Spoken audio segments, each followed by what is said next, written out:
Let's begin our entry into the iPhone 4 GSM by first removing our two pentalobe screws, one on either side of the dock port assembly on the bottom of the phone.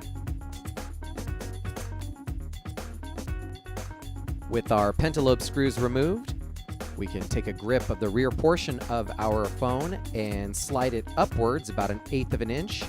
This should free the back cover from the iPhone for removal. With the cover removed, right away you'll recognize the battery.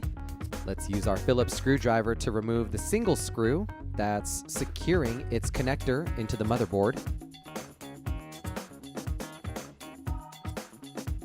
The connector for your battery should now be freed. We can use our spudger to gently pry that up. Make sure to keep track of the small metal clip that's below our battery connector for our reassemble. A combination of our spudger and the use of the plastic pull tab for the battery, and it should lift quite easily for removal.